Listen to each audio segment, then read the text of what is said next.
Baik, Bismillahirrahmanirrahim. Di sini saya akan menjelaskan dua soal.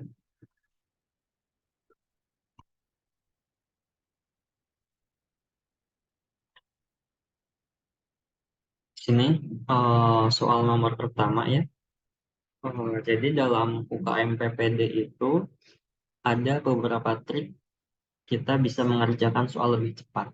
Nah, kalau misalkan dari saya, cara yang menurut saya efektif supaya pengerjaannya lebih cepat itu adalah dengan yang pertama adalah membaca opsi jawabannya. Pertama itu kita baca opsi jawaban. Setelah itu yang kedua kita baca pertanyaannya. Pertanyaan itu berarti kalimat akhir ya. Kemudian yang ketiganya itu adalah eh, ciri khas atau tanda khas dari masing-masing opsi yang ada. Selanjutnya kita akan coba langsung aplikasikan ke eh, soal yang ini.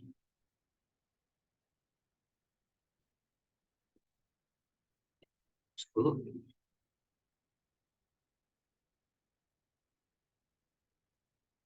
Jadi di sini dari opsinya kita bisa temukan ada hiperurisemia, dislipidemia, sindrom metabolik, DM2 dan juga obesitas. Nah, di sini kemudian pertanyaannya, diagnosis yang tepat pada pasien ini adalah, jadi pada kasus ini itu kita perlu mencari kriteria diagnosis dari hiperurisem, dislipid, sindrom metabolik, DM2 dan juga obesitas. Nah, yang pertama hiperurisemia. Hiperurisemia di sini kadar asam uratnya kita langsung ya ke tanda-tanda khasnya. Asam uratnya 6 miligram. Laki-laki usia 56 tahun berarti ini tidak memenuhi kriteria ya. Kemudian dislipidemia. Dislipidemia di sini kita bisa tahu ada TAG-nya 170, HDL 25, LDL 125, kolesterol total 180. Di sini itu menunjukkan bahwa kadar-kadar lipidnya itu dia dalam range ambang batas ya. Dia di atas normal tapi belum mencapai tinggi. Jadi dia masih ambang batas.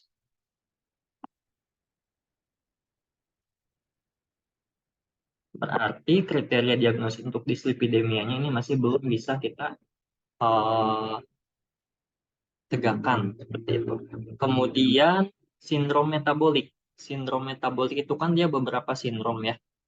Nah, di sini kita lewat dulu aja, kita ke atas dulu, ke obesitas. Obesitas itu cara mengetahui obesitas atau enggaknya dengan melalui BMI. Dari sini, BMI dan juga lingkar perut ya. Dari sini, lingkar perutnya 102, BMI-nya cukup tinggi, berarti kemungkinan dia sudah terdiagnosis obesitas. Nah, kemudian DM2. DM itu kan kriterianya harus dari gula darah ya. Di sini gula darahnya menunjukkan gula darah sewaktunya 211. Berarti di sini kemungkinan dia juga terdiagnosa dengan DM2. Di sini kan eh, diagnosa yang tegak itu udah ada dua dan disertai satu yang mencapai ambang. Nah, ini yang mencapai ambang ya. Jadi karena diagnosanya ini ada banyak, makanya diagnosa yang tepat pada pasien ini adalah sindrom karena dia merupakan kumpulan gejala.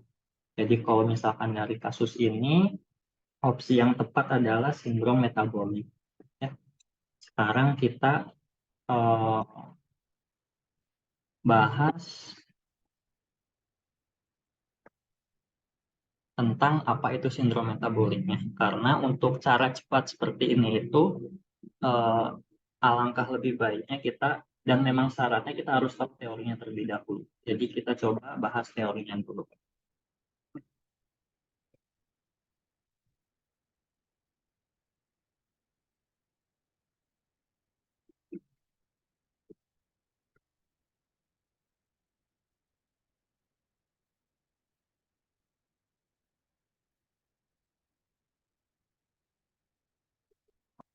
Sindrom metabolik itu merupakan suatu kumpulan gejala atau kumpulan tanda dari kondisi-kondisi metabolik.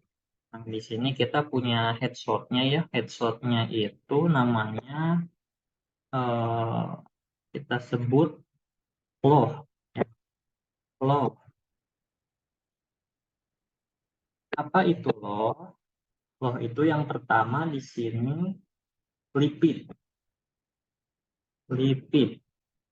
O yang kedua itu adalah obesitas. H yang ketiga ini adalah hipertensi.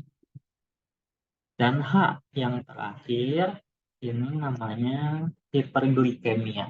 Jadi kriteria diagnosa dari sindrom metabolik itu adalah low ya, gangguan lipid atau dislipidemia yang komponennya terdiri dari HDL dan TAG, kemudian O obesitas diukur dari BMI ataupun dari lingkar perut, kemudian H hipertensi, kemudian H berikutnya adalah hiperglikemia. Nah, di sini oh, pada sindrom metabolik itu dia sayangnya punya beberapa kriteria ya. Jadi eh, di UKM PPD itu kita nggak tahu kriteria apa yang dipakai, tapi di sini amannya kita cukup gunakan aja kriteria dari ini ya, yang kriteria yang pertama. Karena ini kriterianya cukup mudah. Nah, jadi dari kriteria yang pertama itu, yang terpenting dari sindrom metabolik penegakannya adalah harus terpenuhi tiga komponen. Tiga komponennya itu, yang pertama hipertensi. Hipertensi tinggi atau kadar dari tensinya itu dia di atas normal, minimal di atas normal. Ya. Kemudian HDL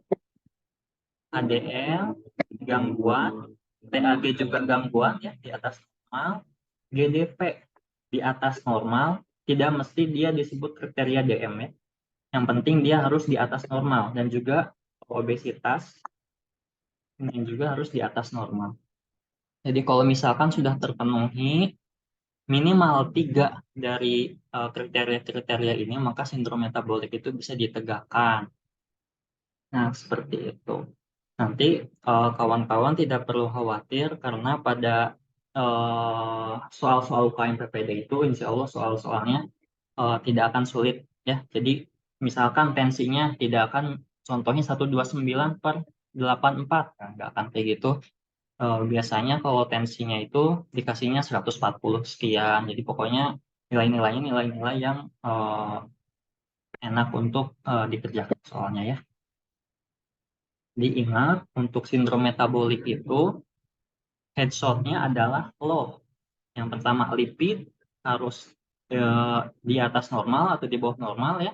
Kemudian O obesitas di atas normal, H hipertensi di atas normal, bukan jadi dia masuk kriteria hipertensi, tapi yang penting tensinya harus di atas normal. Kemudian H berikutnya adalah hiperglikemia dengan kadar gula GDP-nya itu di atas normal juga. Itu ya, mudah ya. Selanjutnya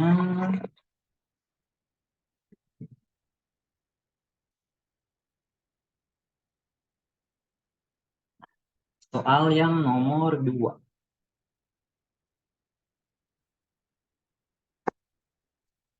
Kita coba dengan cara yang tadi ya. Di sini kita ketahui ya dari opsi-opsi soalnya, ada hipopigmentasi pasca inflamasi, vitiligo generalisata, albino, morbus Hansen, dan gangguan refraksi.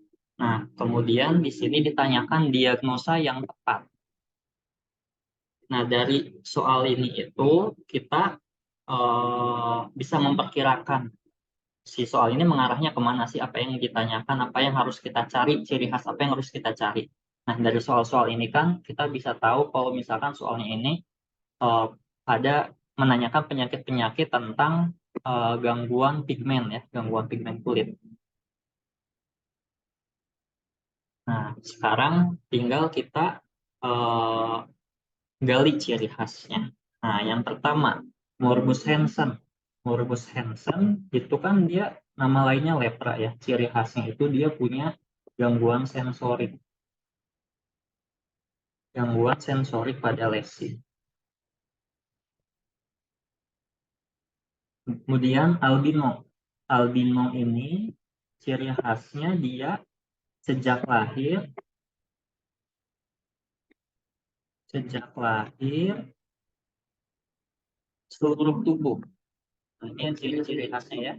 Jadi soal UKM PPD itu sebetulnya kalau misalkan kita targetnya adalah cukup dengan ingin bisa menjawab soal, kita cukup dengan mengetahui ciri-ciri khas dari masing-masing penyakitnya ya, seluruh tubuh. Kemudian vitiligo generalisata. Vitiligo generalisata itu dia ciri khasnya autoimun. Jadi bisa jadi pasien itu memiliki penyakit autoimun, kemudian dia tidak sejak lahir ya. Umumnya dia tidak sejak lahir. Jadi biasanya pada dewasa. Kemudian hipopigmentasi pasca inflamasi. Di sini udah jelas banget ya, ada pasca inflamasi. Berarti pada lesi pasiennya itu harus ada riwayat riwayat penyakit kulit sebelumnya. Dan riwayat penyakit kulit sebelumnya pada area yang sama. Nah, di sini kita tinggal cek aja di soalnya mana yang memenuhi kriteria dari opsi-opsi ini. Oh iya, sama ini kelewat ya, gangguan refraksi. Gangguan refraksi itu gangguan visus mata ya.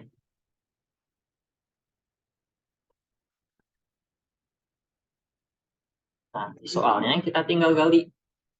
Nah, di sini dijelaskan bahwa seorang ibu datang dengan membawa bayi yang baru lahir. Bayi baru lahir dengan kulit putih di seluruh tubuh. Nah, ini udah gampang banget.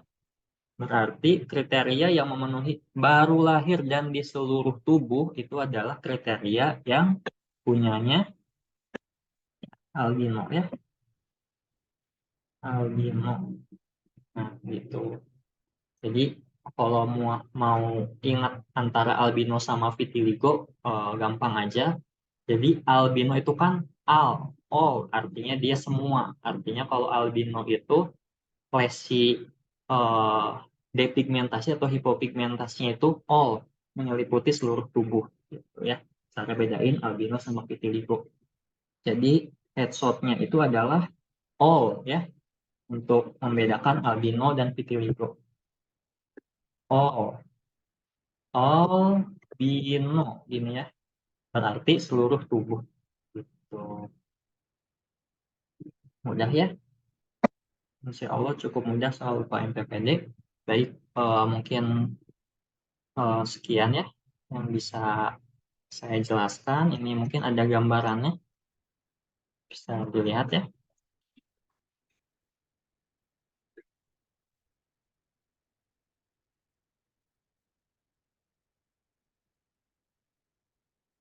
Saya hapus dulu.